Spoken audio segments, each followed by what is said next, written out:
जम्मू कश्मीर के गुलमर्ग में terror attack देखा गया है। जम्मू कश्मीर के गुलमर्ग से जहां पर आतंकवादी हमला हुआ है, बूटा पथरी में सेना के काफिले पर हमला किया गया और हमले में 2 जवान शहीद हुए हैं और साथ ही 2 पोर्टर की भी मौत हुई है। हमले में कई लोगों के घायल होने की भी खबर सामने आ रही है, तो 3 आतंकियों के शामिल होने की आशंका इस पूरे हमले में जताई जा रही है।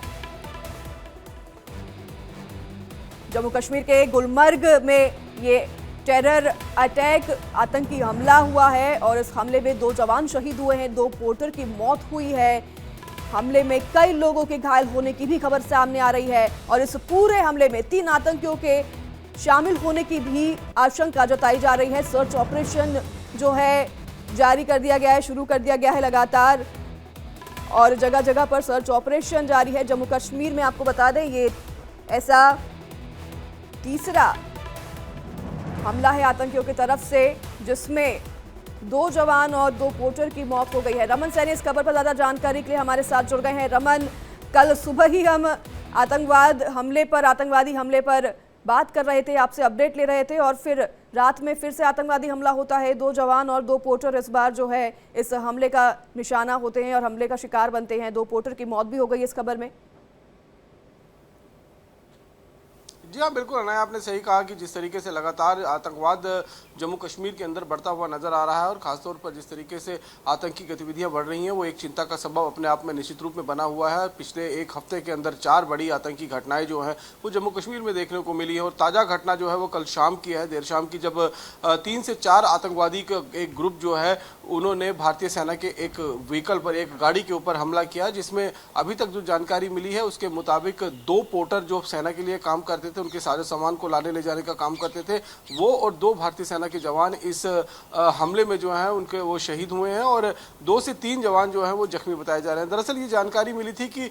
जो लाइन ऑफ कंट्रोल बाबा ऋषि और नागिन पोस्ट पड़ती है उसके ठीक सामने पीओके का जो इलाका है वहाँ से 3 से 4 आतंकवादी घुसपैठ कर बूटा पथरी इलाके में पहुंचे थे और वहाँ पर उन्होंने बाकायदा एक अम्बुश लगाकर बैठे हुए थे एक जंगल के बीच में, क्योंकि ये इलाका जो है वो बहुत दुर्गम इलाका है, पहाड़ी इलाका है और यहाँ पर जो है वो कम्युनिकेशन का भी कोई माध्यम नहीं है। सिर्फ आर्मी का कम्युनिकेशन जो है वहाँ चलता है। सिविलियंस के आने जाने की इस इलाके के अंदर पूरी तरीके से मनाही है, क्योंकि लाइन ऑफ कंट्रोल के साथ सटा हुआ इलाका है और अक्सर इस इलाके से, जो नॉर्थ कश्मीर का ये इलाका है, यहाँ से घुसपैठ की कोशिशें होती हैं, तो इसीलिए यहाँ पर सिविलियन के आने जाने की पूरी तरीके से मनाही है। तो यहाँ पर वो 3 से 4 जो आतंकी हैं वो घुसपैठ कर आए और जंगल के बीच में जो है वो अम्बुश लगाकर बैठ गए थे। जैसे ही भारतीय सेना का काफिला जो है, गाड़ी का काफिला जो है वहाँ से निकला, उसी दौरान उन्होंने अत्याधुनिक हथियारों से जो लैस थे आतंकी, उन्होंने अंधाधुंध फायरिंग खोल दी और फायरिंग की चपेट में अभी तक 4 लोगों की जान जो है वो गई है, 4 लोग शहीद हुए हैं। रमन, जब हमने देखा पहले शोपियान में भी हमला हुआ, आतंकी हमला हुआ और गांदरबल में भी आतंकी हमला हुआ, गैर कश्मीरियों को खास तौर पर यहाँ पर निशाना बनाया गया, अब सुरक्षा कर्मियों पर यहाँ पर जो है हमला किया गया। टीआरएफ ने जब इस पूरे हमले को जिम्मेदारी ली थी, जब गांदरबल में हमला हुआ था, तो क्या लग रहा है इसके पीछे भी टीआरएफ का हाथ हो सकता है? देखिए, अभी तक जो जानकारी मिल रही है उसके मुताबिक ये एक पीएफएफ यानी कि पीपल एंटी फासिस्ट फोर्सेस के माध्यम से जो जानकारी मिल रही है, हालांकि अभी तक इसकी पुष्टि नहीं हुई है, लेकिन जिस तरीके का आतंकी हमला हुआ है वो सेम उसी तरीके से है जिस तरीके से राजौरी और पुंछ के अंदर आतंकी हमले हुए थे, जिसमें भारतीय सेना के जवान जो हैं वो कहीं ना कहीं हताहत हुए थे और उन्होंने शहादत दी थी। उसी तरीके का ये हमला जो है वो प्लान कर किया गया है, इसलिए पीएफएफ के ऊपर ज़्यादा शक जो है वो इस समय जा रहा है और पीएफएफ के अंदर लश्कर और जैश, इन दोनों के मिले हुए आतंकियों का जो गुट है वो एक्टिव हुआ है इस पूरे इलाके के अंदर। अगर हम देखें तो गुलमर्ग अपने आप में एक टूरिस्ट डेस्टिनेशन है, इसलिए बहुत ज्यादा आतंकी गतिविधियां यहाँ पर नहीं होती थी। हाँ, इस रूट को आतंकी एज ए अपना जो रूट है, एक इन्फिल्ट्रेशन रूट है, उस लिए जरूर इस्तेमाल करते थे, लेकिन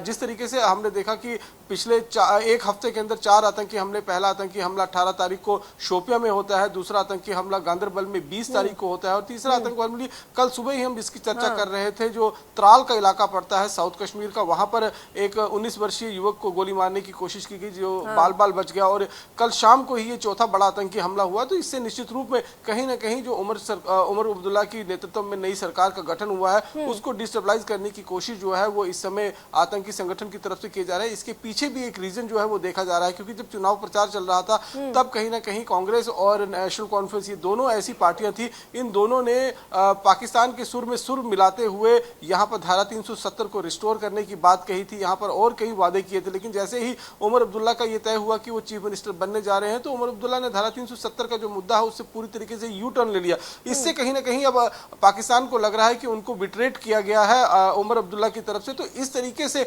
कहीं ना कहीं नाराजगी और बौखलाहट जो है वो पाकिस्तान और पाकिस्तान की ISI, पाकिस्तान की आर्मी और पाकिस्तान परस्त जो आतंकी हैं उनमें देखने को मिल रही है। इसीलिए ये आतंकी घटनाएं जो हैं एकाएक बढ़ती हुई नजर आ रही हैं। इन्फिल्ट्रेशन की कोशिशें भी लगातार जो है वो पूरे कश्मीर घाटी के अंदर और जो नॉर्थ ऑफ पीर पंजाल का इलाका पड़ता है, इसके साथ साथ